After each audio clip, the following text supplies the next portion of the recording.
투자 전문가들의 수익률 배틀 프로그램 주식 빅리그 시작합니다. 안녕하세요. 고은별입니다.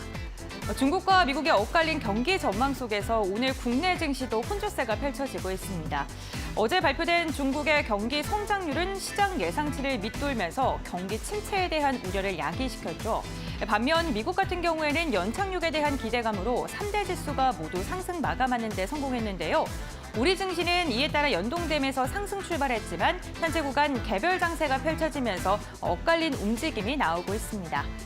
먼저 유가증권 시장 오늘까지 2거래일째 약세 흐름 가져갑니다. 오늘 0.5%까지 밀리면서 2,610선도 내어주는 모습이 나타나고 있는데요.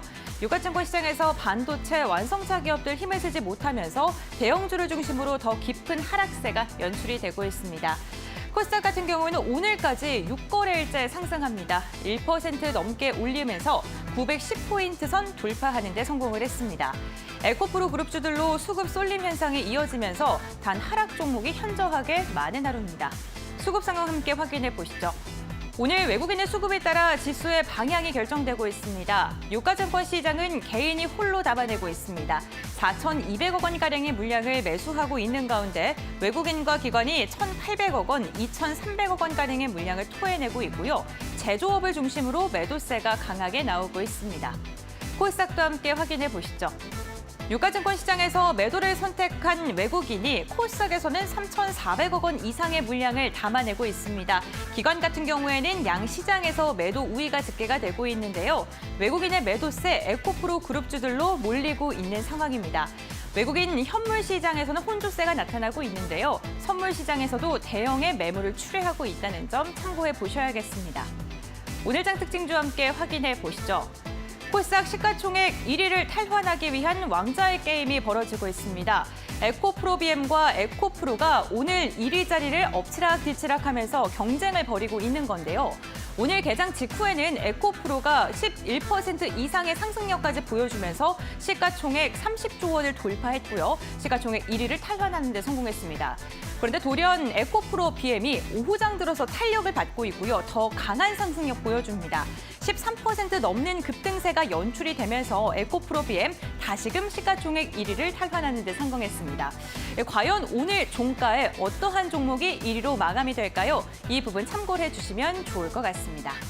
다음 특징주 함께 확인해 보시죠. 화장품 관련주들이 들썩이고 있습니다. 아직 대형주들의 주가는 움직이지 않고 있는 모습이지만 중소형 관련주들의 랠리는 이어지고 있는데요. 이제는 중국에서 벗어나서 동남아와 일본, 미국까지 매출의 비중이 점점 더 커지고 있다는 점이 긍정적인 분석에 힘을 쏠리고 있습니다. 지금 탄력이 가장 낮은 코스맥스 같은 경우에는 장중에 52주 신고가를 돌파하는 움직임까지 연출이 됐고요. 코스메카 코리아는 5%대 강세, 아이패밀리 SC 역시나 5%가 넘는 오름세가 포착이 되고 있습니다. 화장품 중소형주 같은 경우에는 지난 7월 5일 52주 신고가를 돌파한 종목이 참 많았는데요. 과연 그 기세를 또 다시 이어갈 수 있을지 주목해 보시면 좋을 것 같습니다. 다음으로는 개별 종목 한 종목 확인해 보겠습니다. 오후장 들어서 급등세가 연출이 됐던 시공테크 함께 확인해 보겠습니다. 시공테크가 우크라이나 관련주로 엮이면서 강한 시세를 분출했습니다. 우크라이나가 이 자국의 문화유산 보존을 디지털하기 위해서 한국에 요청을 했다라는 소식이 들려온 건데요. 시공테크 같은 경우에는 신라 왕경을 디지털로 복원한 바 있습니다. 이러한 사업에 참여했다라는 모멘텀이 부각을 받으면서 오늘 12시 구간이 넘어서 1시 구간쯤 5,940원까지 터치했고요. 20%가 넘는 급등세가 연출되기도 했습니다. 현재 구간 윗골이 살짝 달긴 했습니다만 여전히 두 자릿대 강세 포착이 되면서 5,390원 선 지나가고 있습니다. 우리 시장 수급 쏠림 현상이 심화되고 있는 시장이고요. 가는 종목만 가는 시간입니다. 이러한 시장 속에 우리는 또 어떠한 전략을 세워야 되고 앞으로의 접근은 어떻게 해야 될까요? 오늘도 주식 빅리그를 통해 알아가 보시길 바랍니다. 주식 빅리그 본격적으로 시작합니다.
네, 주식 빅리그 리그 핫이슈 시간입니다. 오늘 이 시간은 지니 인베스트먼트 강태공 전문가 함께합니다.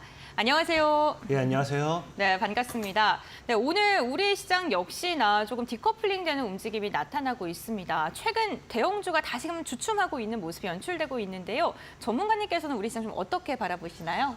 일단 방금 앞서 말씀드린 것처럼 네. 지금 왕자의 게임이라고 해가지고 에코프로와 에코프로 BM 이런 대형주들 간의 전쟁을 하고 있는 상황입니다. 그러다 보니까 모든 수급이 거기에 붙어 있기 때문에 다른 소형주들이 움직이지 못하는 상황이고요. 사실상의 그들만의 리그라고 하죠. 이 에코프로라든지 에코프로 BM 같은 경우는 보유자의 영역이지 신규로서 접근을 했다가는 굉장히 리스크가 크기 때문에 가지고 계신 분들만 좀 잘 대응을 하시고 괜히 지금 시장에서 에코프로가 더 가기 때문에 과감하게 베팅해야지 그러다가 큰 코 다칠 수 있다라고 말씀을 드리면서 지금 시장 조금은 보수적으로 대응하셔라 말씀을 드리겠습니다. 네, 알겠습니다. 수급의 블랙홀 속에서 아무래도 좀 보수적인 접근이 유효하다라고 이야기해 주셨습니다. 그렇다면 리그 핫이슈 시간을 통해서 오늘장 주요 이슈도 체크를 해보도록 할 텐데요. 오늘의 주제 지금 바로 만나보겠습니다. 흑해를 통한 우크라이나 곡물 수출을 보장해온 흑해 곡물 협정이 러시아의 연장 거부로 현지 시간 17일 자정을 기해 만료됐습니다. 지난 5월 17일 흑해 곡물 협정이 2개월 연장됐지만 이날 협정 종료를 선언하면서 네 번째 연장이 무산된 건데요. 간밤 밀 선물 가격은 3%가량 상승하기도 했죠. 과연 우리 시장엔 어떠한 영향을 미칠까요? 관련 이야기 나눠보겠습니다.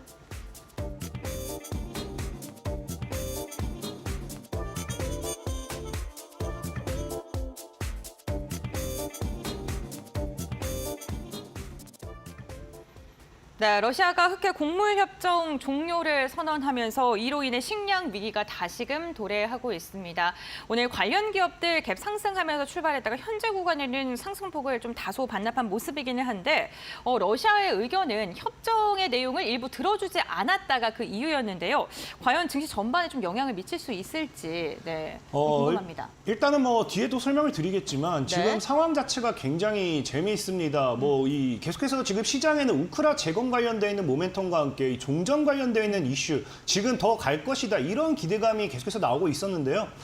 지금 시장을 본다라고 하면 사실 종전에 대한 모멘텀과 별개로 또 뭐가 심화가 되고 있느냐. 우크라이나와 러시아 간의 전쟁이 지속적으로 더 심화가 되고 있는 그런 모습이 나와주고 있어요. 그러다 보니까 실질적으로 우크라이나 같은 경우도 어떻습니까? 최근에 이제 러시아의 크림반도를 이제 공격했다라고 하면서 크림반도 통행 중단 모멘텀과 함께 지금 또다시 이 러시아 같은 경우도 우크라이나에 뭐라고 있다? 대규모 드론 공습을 하는 이슈가 오늘자로 또 나와주면서 지속적인 이 전쟁에 대한 심화 모멘텀이 나와주다 보니까 아무래도 어떻게 될 수밖에 없느냐. 이 전쟁이 심화가 되면 심화가 될수록 이 서방 국가에서는 러시아를 제재할 수밖에 없습니다. 그러다 보니 이런 제재에 대한 반격 카드로서 지금 다시 한번 러시아가 꺼내고 있는 것이 곡물에 대한 이 협정을 이제 중단하겠다 이런 건데 지금 이제 여러분들도 알다시피 이것이 지금 더 갈 것이냐, 곡물 관련돼 있는 모멘텀 이것이 더 심화가 될 것이냐 이게 핵심인데 지금 이제 러시아 같은 경우는 할 수 있는 행동이 뭐가 있느냐. 과거의 전쟁을 통해서 서방 국가에 제재했어. 이 반격 카드로 제시할 수 있었던 게 과거에는 천연가스였습니다. 그래서 과거 천연가스에 대한 이런 수출을 제한을 함으로써 여러분들이 알다시피 뭐 했다? 에너지 대란까지 따라오면서 지금 작년에 또 에너지 관련돼 있는 종목들이 크게 상승하는 그런 모습도 보여줬죠. 근데 이거를 한번 경험하다 보니까 지금 유럽 국가에서는 무엇을 하느냐. 에너지에 대해서 최대한 아끼고 비축량을 이제 쌓아놓는 그런 모습이 나와줬습니다. 그러다 보니 이제 지금 총 비축량 중에 73% 정도를 이제 쌓아놓고 있는 상황이기 때문에 더 이상의 러시아가 에너지를 가지고서 협박을 한다. 이거는 서방 유럽 국가에는 이제 더 이상 먹히지 않는 그런 카드가 되어버렸죠. 그러다 보니까 이제 러시아 입장에서는 할 수 있는 것이 딱 하나. 마지막으로서 이제 수출에 대한 부분, 곡물에 대한 부분을 통제함으로써 전 세계에 대한 식량에 대한 부분을 이 리스크화 시킴으로써 서방 국가에 대한 이 전쟁 개입을 막으려는 억제하려는 그런 카드로 쓰고 있다라고 좀 보시면 좋아요. 그러다 보니까 지금 러시아는 이 전쟁을 끝나기 전까지는 아무래도 이 상황을 봤을 때는 뭐 할 수밖에 없다. 곡물 가격을 지속적으로 인상시킬 수밖에 없겠다라고 좀 보면 좋고요. 그러다 보니 이 곡물 가격 관련되어 있는 이 수혜주들, 곡물 관련되어 있는 이 모멘텀의 종목들이 더 올라갈 것인가? 여기에 대해서 사실 많은 분들이 궁금해해요. 실질적으로 이 오늘자 이슈를 통해 가지고 유럽 증시도 하락을 했다라고 하지만 정확하게 이제 저는 말씀을 드린다라고 하면은 뒤에도 좀 설명드리겠지만 곡물 가격 상승했다는 러시아가 수출을 통해서 이것을 제한한다고 했을 때 증시에 주는 영향은 제한적일 수밖에 없다. 실질적인 유럽 시장의 하락도 이 러시아발 이 수출 통제에 대한 모멘텀이 아니라 지금 이제 유럽 같은 경우는 기업들의 실적이 굉장히 약화됐습니다. 그러면서 2020년도 이후에 뭐가 되느냐? 최악의 실적을 기록할 만큼 기업들이 경기 침체로 인한 피해가 굉장히 컸죠. 그러다 보니까 이 유럽 같은 경우는 증시가 하락을 했던 것이고 실질적으로 미국 시장 같은 경우는 어땠습니까? 이 러시아가 수출 통제를 하든 뭐하든 어제장에 또 신나게 상승해주는 그런 모습을 보여줬기 때문에 앞으로의 러시아의 이 곡물 수출 관련되어 있는 모멘텀을 통해서 관련 수혜주들이 단기적인 반사이익을 받을 수는 있을지언정 전체적인 영향은 제한적일 수밖에 없겠다. 그렇기 때문에 여러분들이 이 관련되어 있는 모멘텀을 대응을 하시더라도 단기적으로 좀 짧게 잡고 대응을 하시면 좋겠다라고 좀 말씀을 드리겠습니다. 네, 글로벌 시장의 반응을 한 건 곡물 대란에 대한 우려보다는 기업 실적 악화에 대한 우려가 조금 더 크게 작용을 한 것이다. 곡물 가격에 따른 변동성은 단기적이게 그칠 것이다라고 이야기를 해주셨습니다. 그렇다면 관련 기업들의 앞으로의 흐름도 한번 확인을 해볼 텐데요. 오늘 전문가님의 말씀처럼 좀 강하게 슈팅이 나오다가 윗꼬리를 많이 달았습니다. 네, 어떤 기업들 좀 봐볼까요? 일단 기업들을 보기 전에 아까 이제 제가 설명을 좀 못했던 부분이 있습니다. 네. 무엇을 못했냐고 하면은 이제 이 곡물 수출 가격에 대한 부분이 단장기적으로 제한적일 수밖에 없는 부분에 대해서도 설명을 좀 드려야 되는데 네. 일단 그래프를 좀 보고 가도록 할게요.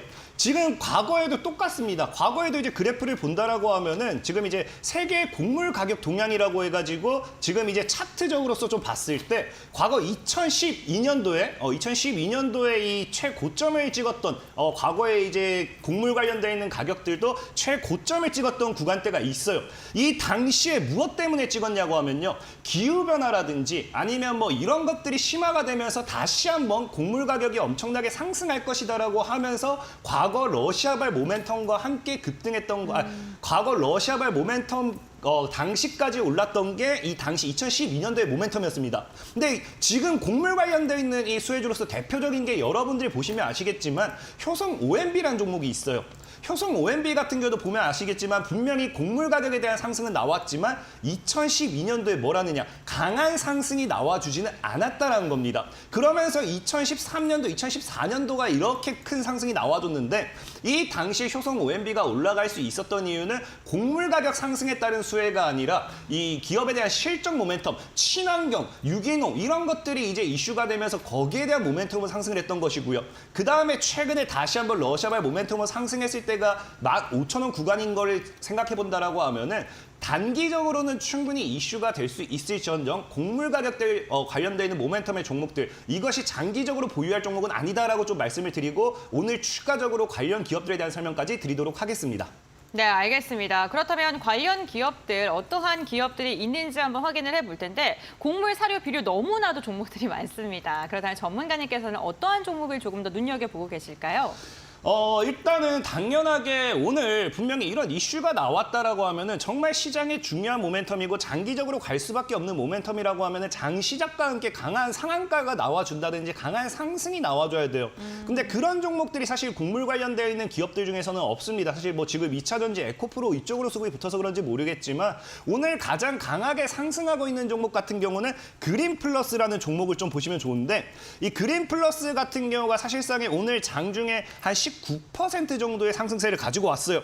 19% 정도 상승세를 가지고 왔는데 그린플러스를 본다라고 하면은 우리가 앞으로의 무엇을 예상해 볼 수 있느냐? 러시아발 모멘텀을 통해 가지고 이 곡물 가격이 상승했을 때 우리가 보통 곡물 가격 상승에 따른 곡물 관련 수혜주가 있고요. 사료 관련 수혜주가 있고요. 이런 비료 관련 수혜주가 있고요. 관련 수혜주가 있습니다. 어떤 테마로서 이제 더 큰 시세가 나와 줄 것인가 여러분들이 생각을 해봐야 되는데 그린플러스 같은 경우는 이제 스마트팜이라고 하죠. 이제 스마트팜이라고 해가지고 기후변화에 상관없이 이런 것들에 대한 이제 조금 더 안정적으로 이제 곡물을 재배할 수 있도록 해주는 그런 기술력을 가지고 있는 그런 기업이다 보시면 되는데 이 스마트팜 같은 경우가 사실 러시아발 모멘텀 과 함께 또 어떤 이슈가 있습니까? 최근에 이제 엘니뇨 현상이라든지 기후변화 현상이 굉장히 많이 나오고 있어요. 이 홍수 관련되어 있는 모멘텀도 여러분들 지금 이제 뉴스를 찾아보시면 아시겠지만 1,000년 만에 한 번 올만한 폭우의 양이 이번에 충청도 쪽에 왔다라고 하죠. 그만큼 이 피해가 굉장합니다. 이런 기후변화와 함께 이슈가 되고 있는 게 사실상은 스마트팜이에요. 그러다 보니까 곡물 관련되어 있는 모멘텀으로서 보면 좋은 것이 스마트팜 관련되어 있는 그린 플러스 좀 보면 좋을 거다라고 좀 말씀을 드리고 싶고 지금 일봉상 사실 전체적인 차트를 봤을 때는 저점은 아닙니다. 그렇기 때문에 리스크가 충분히 존재하는 자리라 말씀을 드리고 싶고 다만 현재 구간대가 이제 여러분들이 보면 아시겠지만 하방 추세, 일봉상의 단기적인 하방 추세를 돌파하면서 오늘장에 뭐한다? 장기평까지 뚫어내는 그런 모습을 나타내고 있습니다. 그러면서 거래량까지 실렸기 때문에 추가적으로 이 그린 플러스라는 종목이 10,000원대, 이 10,000원대를 깬다고 하면 좀 리스크가 있어요. 그래서 10,000원대를 깨지 않는다라고 하면 정말 곡물 관련되어 있는 이슈, 러시아 관련되어 있는 수출 제한 이것을 시작으로 해가지고 앞으로 기후변화와 함께 충분하니 사료 관련되어 있는 곡물 관련되어 있는 모멘텀과 함께 15,000원을 돌파하는지까지도 지켜볼 수 있지 않을까. 그래서 그린 플러스라는 종목도 여러분들이 눈여겨보신다라고 하면은 이번 모멘텀을 통해서 이제 스마트팜이라는 이슈가 새롭게 부각되는 것에 대해서 좀 집중해보면 좋겠다라고 말씀을 드리겠습니다. 네, 알겠습니다. 첫 번째 관련 기업으로는 그린 플러스 언급을 해주셨습니다. 그린 플러스 같은 경우에는 곡물 협정과 관련된 이슈도 있지만 스마트팜과 관련된 모멘텀까지 언급을 해주셨습니다. 이 부분 참고하셔서 대응을 해보시면 좋을 것 같고요. 다음으로 두 번째 종목 알아보겠습니다. 두 번째 종목은 어떤 종목일까요? 일단 두 번째는 이제 경농이라는 종목을 좀 네. 얘기를 하도록 할게요. 경농 같은 경우는 사실 뭐 여러분들이 과거에 좀 갑작스럽게 이슈가 됐던 종목이죠. 과거에 우리가 남북경협이라는 모멘텀으로서 사료 관련되어 있는 수혜주로서 굉장히 크게 상승을 했는데 이제 지금이 본다라고 하면은 이 사료, 사실 사료가 왜 올라가야 되는지 모르는 분들이 많아요. 근데 사료 같은 경우도 지금 이제 곡물 가격의 상승에 따른 이 곡물이 들어가는 그런 사료값 상승, 그러면서 사료를 판매하는 데 따라 가지고 실적 증가에 대한 기대까지 해볼 수 있는 종목이 경농이다라고 좀 얘기를 해보고 싶고 경농 역시도 사실 지금 보면은 차트가 엄청나게 이쁘다라고 할 수는 없어요.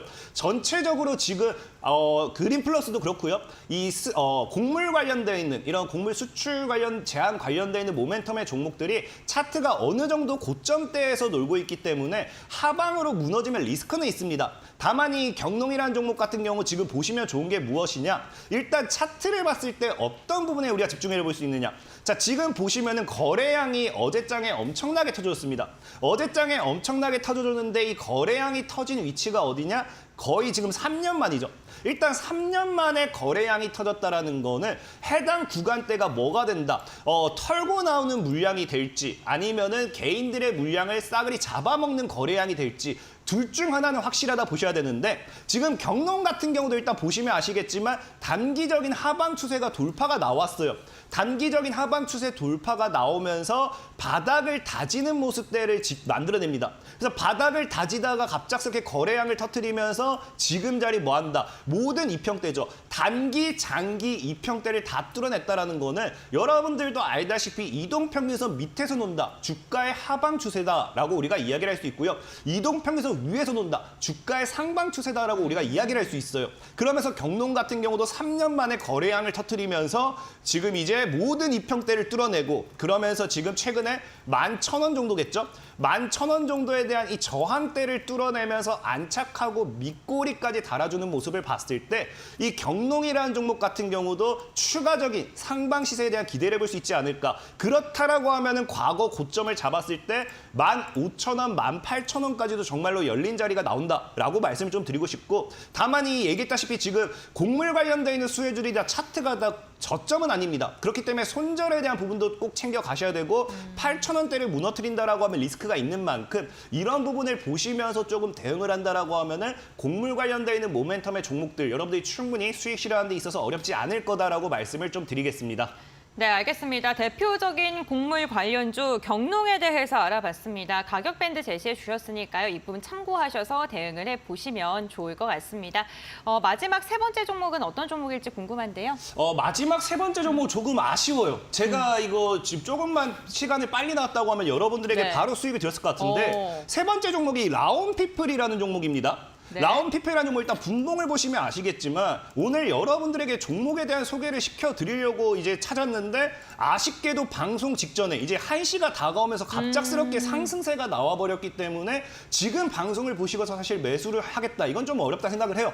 다만 라온피플 같은 경우는 일단 이 전체적인 차트를 봤을 때도 굉장히 바닥에 있는 만큼 메리트는 있다 말씀을 드리고 싶고 이 라온피플은 아까 그린플러스랑 똑같습니다. 제가 지금 이제 곡물 수출 이걸 통해 가지고 움직이는 것들이 사료도 아니고 비료도 아니고 농약도 아니고 곡물 관련돼 있는 종목도 아니고 뭐라 했습니까? 스마트팜이라고 말씀을 드렸죠. 그렇다라는 건 앞으로의 이 러시아발 모멘텀을 통해 가지고 곡물 수출 제한을 통한 영향이 스마트팜에 대한 이슈화가 될 확률이 굉장히 크다라는 거예요. 그러면 우리가 지금 봐야 되는 거는 스마트팜 관련돼 있는 모멘텀의 종목들을 분명히 여러분들이 좀 저가 매수에 대한 기회로 노려보실 수 있겠다라고 좀 말씀을 드리고 싶고 이 그린플러스가 아니죠. 라온피플 같은 경우는 이 스마트팜에 대한 부분이 아니라 하더라도 최근에 2차 전지가 굉장히 급등을 하면서 뭐합니까? 2차 전지에 대한 신사업을 하는 기업들이 굉장히 많아졌어요. 오늘 같은 경우도 에코프로와 에코프로비엠 이런 것들이 계속해서 앞으로 상승해준다라고 하면은 2차 전지 관련되어 있는 모멘텀이 지속적인 상승이 나와줄 수밖에 없겠죠.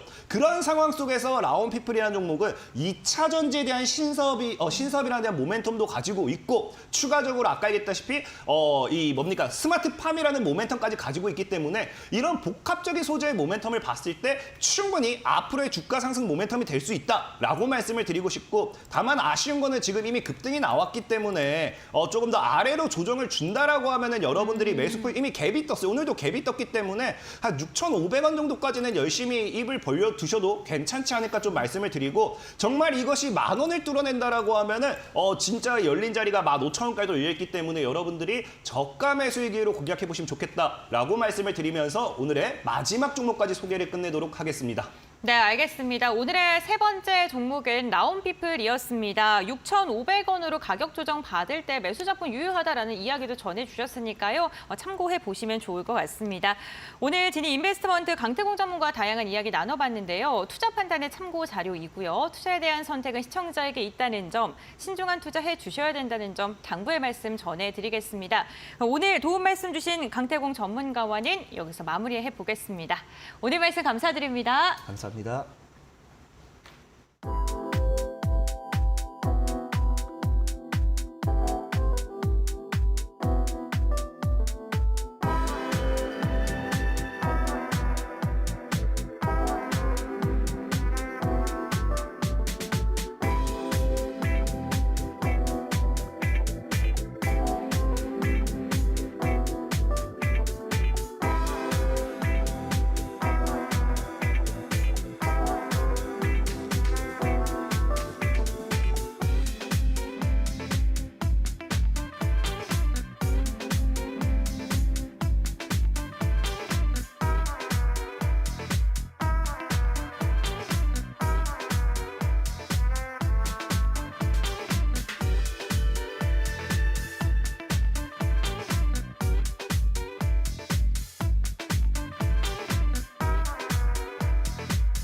네, 이 종목 살지 말지 시간입니다. 오늘 장 특징주 정리하고요. 앞으로 더 갈 종목인지 아니면 이제는 멈출 종목인지를 판단하는 시간입니다. 오늘 이 시간 헤르메스탁의 김시은 팀장과 함께합니다. 안녕하세요. 네, 안녕하세요. 네, 반갑습니다. 오늘도 마찬가지로 세 가지 종목 알아보고요. 이에 따른 팀장님의 의견을 한번 들어보는 시간 가져볼 텐데요. 그럼 첫 번째 종목 어떤 종목일지 이은주 캐스터가 전해드립니다. 네, 오늘의 첫 번째 종목 바로 확인해 보도록 하겠습니다. 상승률 1위에 이름을 올리고 있는 종목인데요. 프레스티지 바이오파마 보도록 하겠습니다. 미국의 바이든 대통령이 추진하고 있는 캔서 문샷에 합류한다라는 소식으로 오늘 장 초반부터 강한 상승을 보여주고 있는 상황이죠. 췌장암과 관련해서 치료 생태계 구축 전략을 세워가고 있는 기업으로 알려져 있습니다. 미국 캔서문샷 프로젝트에 합류한 상황은 이번 코스피뿐만 아니라 항체 신약 개발 기업으로는 국내 최초로 이름을 올리게 됐는데요. 향후 프레스티지 바이오는 미국 정부의 지원과 또 캔서 X 멤버들과의 네트워킹을 바탕으로 앞으로 췌장암의 신약인 PBP1510과 또 세계 최초로 만들고 있는 췌장암 조기 진단 키트 개발에 추가적으로 속도를 낼 것으로 기대감이 나오고 있습니다. 프레스티지오 바이오파마뿐만 아니라 프레스티지 바이올로직스까지 두 종목 모두 오늘 장중에 강한 상승을 보여주고 있는 상황인데요.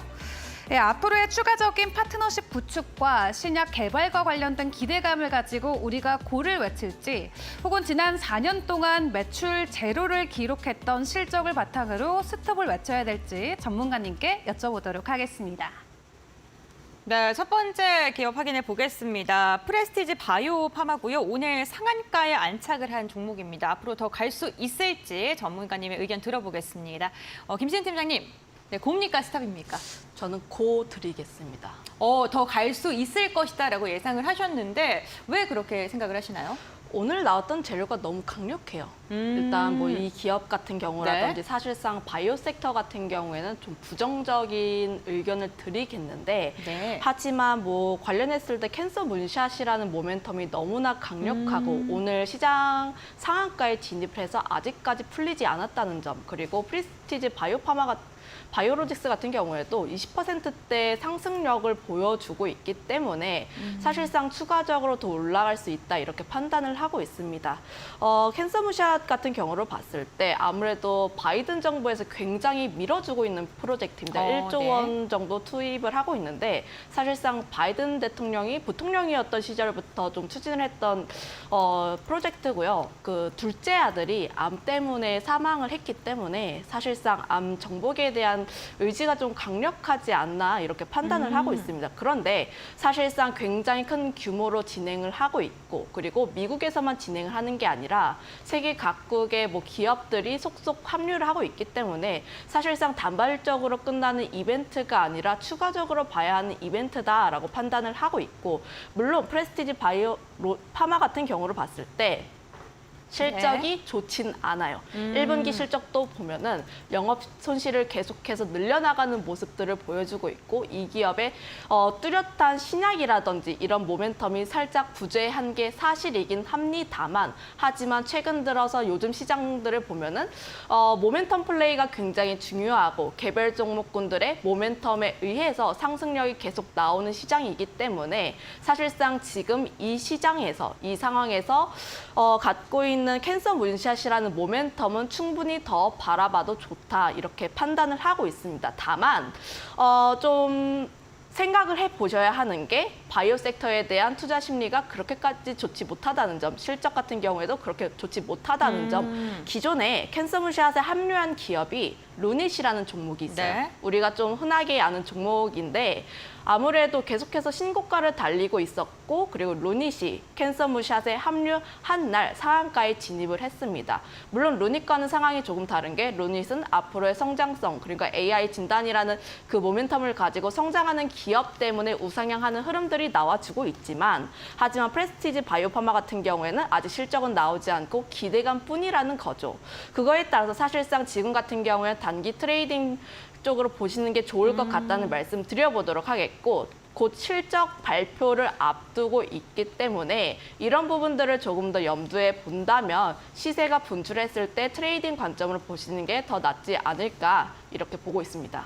네, 알겠습니다. 프레스티지 바이오파마 같은 경우에는 오늘 상한가에 안착하면서 11,830원에 문을 닫아 놓은 상황인데요. 앞으로 모멘텀 자체가 워낙 좋기 때문에 더 갈 가능성이 크다. 단기적인 트레이딩 관점에서 유효하다라고 이야기해 주셨습니다. 첫 번째 종목 고 외쳐주셨네요. 그럼 이어서 두 번째 종목 확인해 보겠습니다.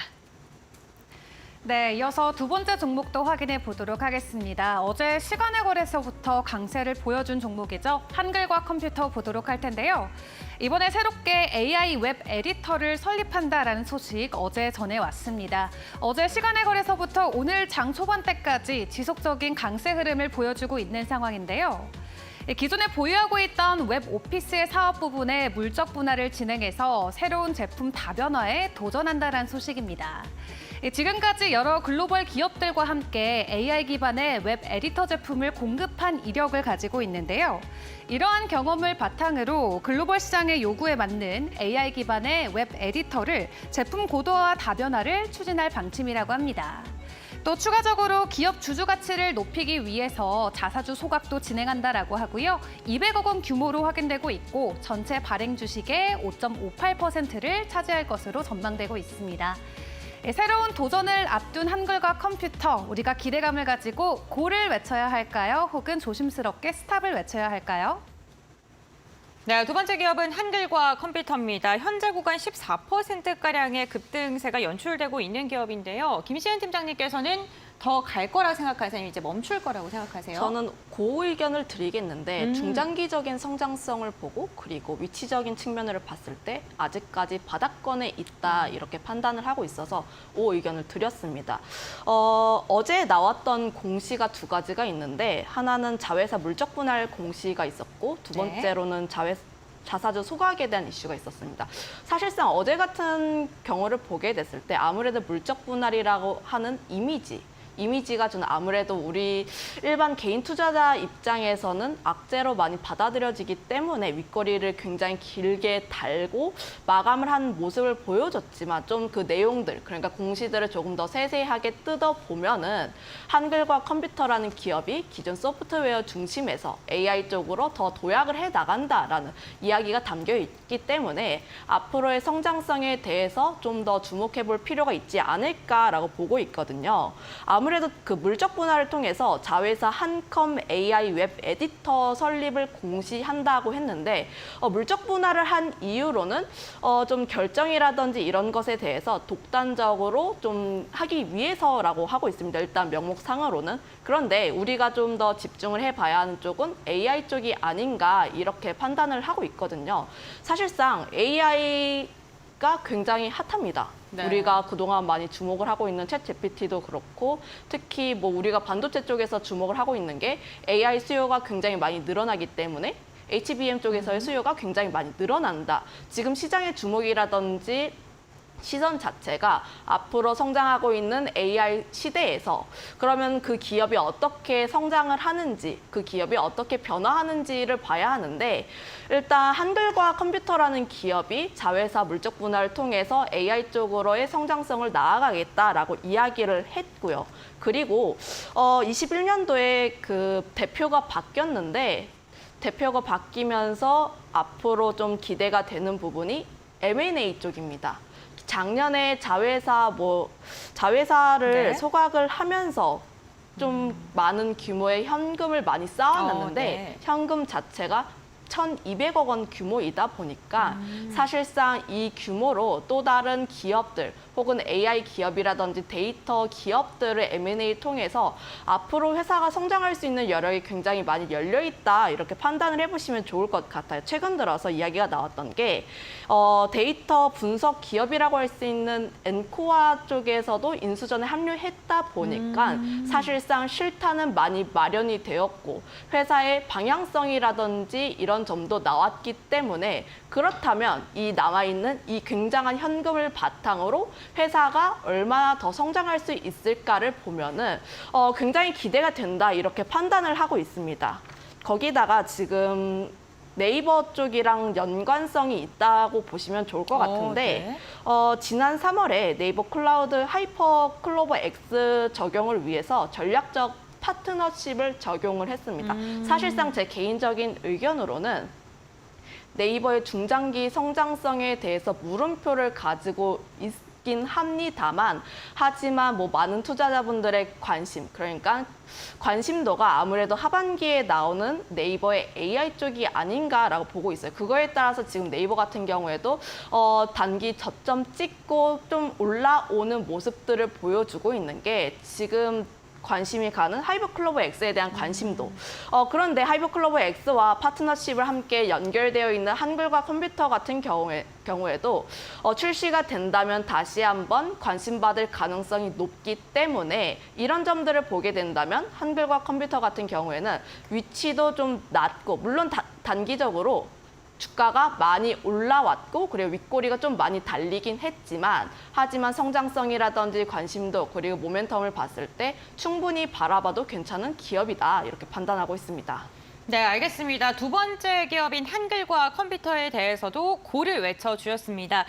다만 의견은 조금 달랐는데요. 프레스티지 바이오파마 같은 경우에 단기적인 트레이딩 관점, 그리고 한글과 컴퓨터는 중장기적인 방향성을 모색해보는 게 좋겠다라고 이야기했고요. 고 외쳐주셨습니다.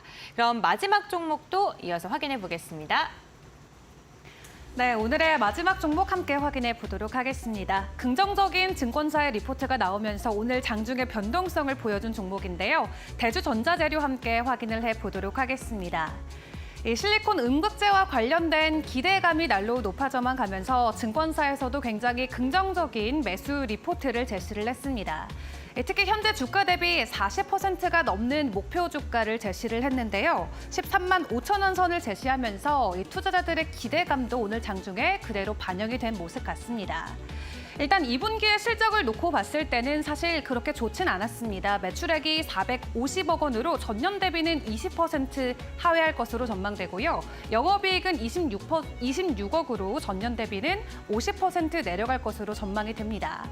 다만 시장에서 전망하고 있는 컨센보다는 상회할 예정이라고 나와 있는데요. 이렇게 단기적으로 실적 부진을 겪을 수밖에 없었던 이유 크게 두 가지로 놓고 볼 수 있을 것 같습니다. 일단 작년에 중국 법인 락다운 영향이 매출에도 굉장히 영향을 줬다라고 하고요. 또 대주전자재료의 현재 대표 사업차로 뽑히는 이 포르쉐 타이칸의 매출량이 줄어들면서 일단 단기적으로 실적 부진이 나왔다라고 합니다. 그렇지만 신규 고객사 발굴을 통한 성장 기대감은 여전하다라고 하는데요. 또 뿐만 아니라 올해가 되고 현재 글로벌 완성차 업체들의 인도량이 증가하면서 2차 전지와 관련된 기대감도 계속해서 높아져만 가고 있습니다. 한마디로 수요 증가가 있기 때문에 앞으로도 생산 능력뿐만 아니라 실적도 충분히 개선될 수 있다라는 평가를 받아가고 있는 것 같은데요. 그렇다면 현재 구간에서 우리는 고를 해야 될까요? 스탑을 해야 될까요? 전문가님 통해서 확인해 보시죠. 네, 세 번째 기업인 대주전자재료까지 확인해 보겠습니다. 이은주 캐스터와 함께 세 번째 종목까지 알아봤는데요. 오늘 종목 선별하시느라 고생 많으셨고요. 저희는 그러면 대주전자재료 의견 한번 들어보겠습니다. 오늘 두 자리대 강세 나오고 있습니다. 강력한 슈팅 나오고 있는데 앞으로 더 갈까요? 멈출까요? 5를 드리겠습니다. 오늘 네. 다 5를 드리고 있는데 네. 사실 2차 전지 섹터 관련했을 때 엑셀 의견을 드리기는 조금 이 상황에서 어려운 것 같아요.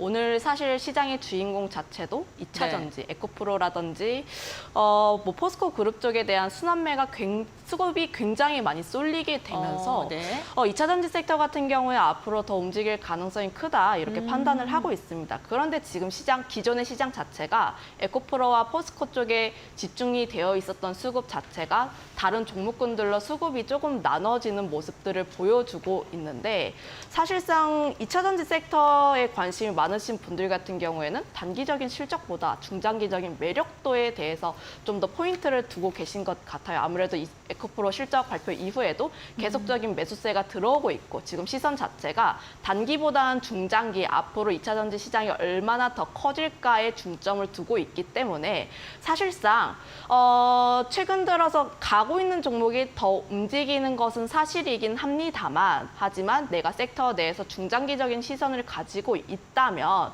다른 종목군에 대해서도 관심을 가져보는 것도 괜찮다라는 말씀을 드려보도록 하겠고 사실 뭐 하반기에도 2차 전지 섹터가 주도주 역할을 할 가능성이 굉장히 높습니다. 지금 개인 투자자분들도 그렇고 특히 2차 전지 섹터에 대해서 요즘 개인 투자자분들 공부 굉장히 많이 하세요. 공부 굉장히 많이 하게 되면서 투자에 대한 매력도라든지 앞으로의 성장성 이런 부분을 보게 됐을 때 앞으로도 2차 전지 섹터에 대한 관심도는 여전하고 앞으로 뭐 관련했을 때 하반기에 대한 뭐 MSCI 이벤트라든지 다양한 이벤트가 나와 있기 때문에 2차 전지 섹터 같은 경우에는 계속해서 올라갈 가능성이 높다 이렇게 판단을 하고 있습니다. 그러면 지금 우리가 집중을 하고 있는 게 양극재라든지 뭐 리튬이라든지 전고체라든지 내재화 이슈가 있는 에코프로라든지 포스코 쪽에만 관심이 집중이 되어 있었다면 시장이 확대가 된다는 관점에서 보면은 또 다른 종목군에도 기회가 생기지 않을까. 특히 우리가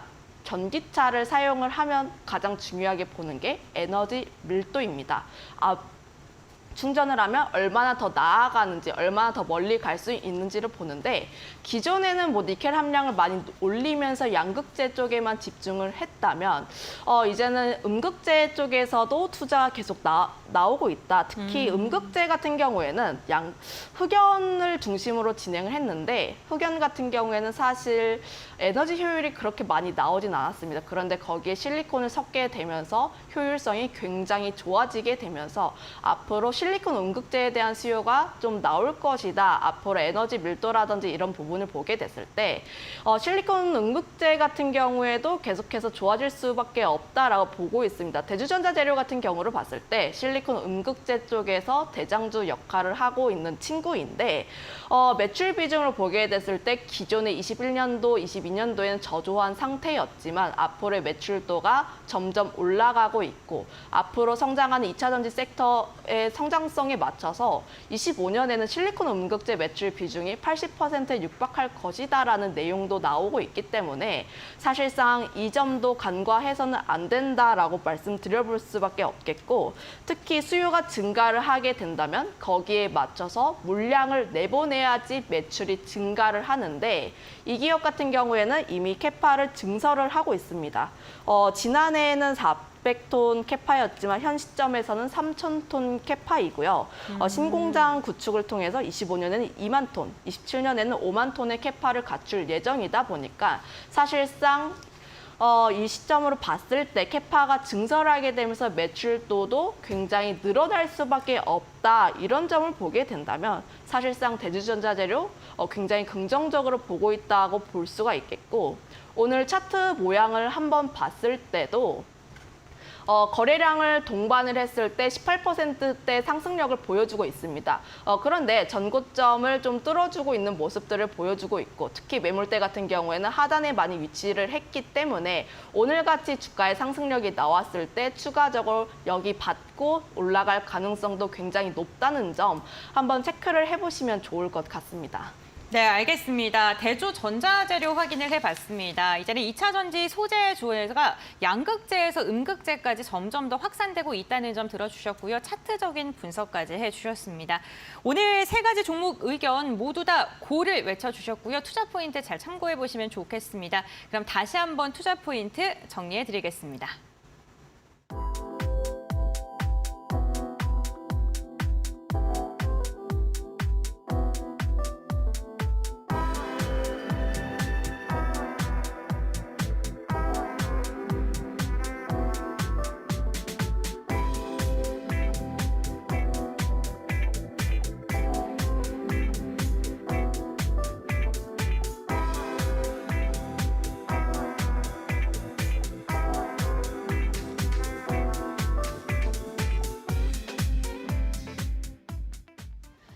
네, 리그 레벨업 시간입니다. 여러분들의 계좌를 레벨업 시켜줄 수 있는 진정한 고수 전문가는 누구일까요? 전문가님들의 리그 레벨업 출전 종목 그 수익률에 따라서 전문가님들의 칭호가 변경됩니다.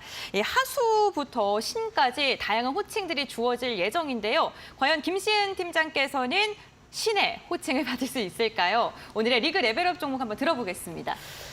오늘 종목은 코스메카 코리아라는 종목을 가지고 왔는데 네. 실적 시즌에 다가오고 있는 만큼 실적주에 좀 더 관심 가지는 게 낫지 않을까 이런 판단을 하고 있습니다. 실적으로 좀 기대가 되고 있는 대표적인 종목군 중에 하나가 화장품 쪽이다라고 보시면 좋을 것 같고요. 이 기업 같은 경우에도 2분기 호실적을 낼 것으로 전망을 하고 있고 특히 뭐 전분기 대비했을 때 얼마나 늘어나는지 여부가 좀 핵심 포인트가 될 것 같긴 하지만 아직 1분기에 이어서 2분기 같은 경우에도 긍정적인 실적을 낼 것으로 전망하고 있습니다. 아무래도 화장품 같은 경우에는 우리가 좀 많이 생활하는 일상생활에서 접할 수 있는 소비재이다 보니까 매출도가 계속해서 늘어날 수밖에 없다는 점, 특히 엔데믹 전환하고 리오프닝 진행하게 되면서 거기다가 더불어서 마스크도 일상생활에서 벗게 되면서 화장품에 대한 수요는 계속적으로 늘어날 수밖에 없고 그게 바로 실적으로 개선이 된다라고 보고 있는데 요즘 그러면 화장품주 중에서 어떤 종목을 사야 할까를 분류를 해본다면 저는 ODM 혹은 OEM 쪽으로 더 관심 있게 보시는 게 낫지 않을까라는 말씀을 드려보도록 하겠는데 대표적인 OEM 기업입니다. 이 기업 같은 경우에는. 그런데 화장품 시장 같은 경우에는 계속해서 커지고 있는데 사실상 뭐 신상 브랜드라든지 인디 브랜드 혹은 그런 게 굉장히 많아지기 때문에 예를 들어서 우리가 화장품을 산다고 하면 뭐 길거리 로드샵보다는 올리브영 많이 가잖아요. 그렇죠. 네. 올리브영 가서 신생 브랜드 이런 거 굉장히 많이 써보고 있는데 그거에 따라서 화장품 시장 자체는 늘어나고 있지만 기존 화장품 기업들이 가지고 있는 경쟁이 굉장히 심해지기 때문에 화장품을 제조하는 ODM 혹은 OEM 쪽에 관심을 가지는 게 더 나을 것 같다는 말씀 드려보도록 하겠고 두 번째로 봐야 하는 포인트는 중국 쪽에 비중을 두고 있는지 혹은 중국 외 쪽에 매출 비중을 두고 있는지 여부입니다. 이 기업 같은 경우에는 뭐 미국 중심으로 했을 때 매출 성장세가 계속해서 나오고 있다라고 보시면 좋을 것 같은데 뭐 길드라마라든지 수출 물량이 계속적으로 증가하고 있는 모습들을 보여주고 있고 기존 고객사보다 고객사 쪽에서 수출 물량이 계속적으로 증가를 하고 있다는 점 등도 눈에 띄고 있다 보니까 사실상 지금 해외 쪽에서의 판매세가 계속 늘어나고 있다 이렇게 판단을 하고 있습니다. 중국 쪽에 대해서도 체질 개선 효과가 나오고 있는데 중국 화장품 시장 같은 경우에는 관련 데이터라든지 봤을 때 회복세는 조금 더디긴 하지만 우리나라 상황이 흘러갔던 것처럼 하반기에도 중국 쪽에서의 화장품 수요가 다시 한번 살아나지 않을까. 화장품 수요가 늘어나게 된다면 당연히 요즘 중국 친구들이 애국 소비 많이 해요. 애국 소비 많이 하다 보니까 사실상 중국 내에서 판매를 잘 하기보다는 중국에서 물량을 받아올 수 있는 ODM 쪽에서의 수요가 나올 수밖에 없다 이렇게 판단을 하고 있어서 중국 쪽도 잡을 수 있고 미국 쪽에서도 잡을 수 있는 코스메카 코리아에 대한 매력도 같은 경우는 계속해서 부각받지 않을까 이렇게 판단하고 있습니다. 네, 그렇군요. 어쨌든 종목에 대한 모멘텀은 참 많은 것 같습니다. 특히나 최근에 대형주보다는 중소형 화장품단이 주목을 받고 있고 그 가운데서도 오늘 코스메카 코리아에 대한 투자 포인트를 설명해 드리고 있는데요. 그렇다면 가격 전략은 어떻게 잡고 접근을 해야 될지 가격 전략도 제시해 주시죠.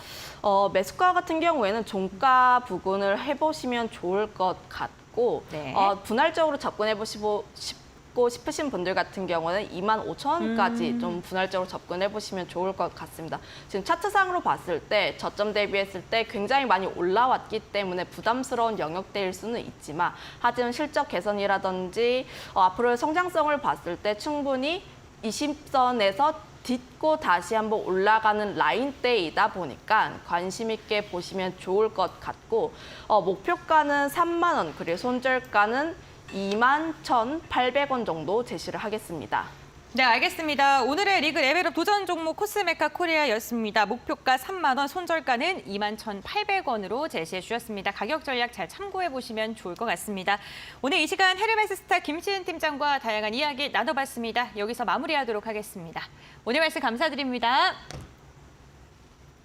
네, 주식 빅리그 저희가 준비한 소식은 여기까지입니다. 오늘도 끝까지 함께해 주셔서 감사드리고요. 마감장까지 이데일리 TV와 함께해 보시길 바랍니다. 시청해 주신 여러분들 진심으로 고맙습니다.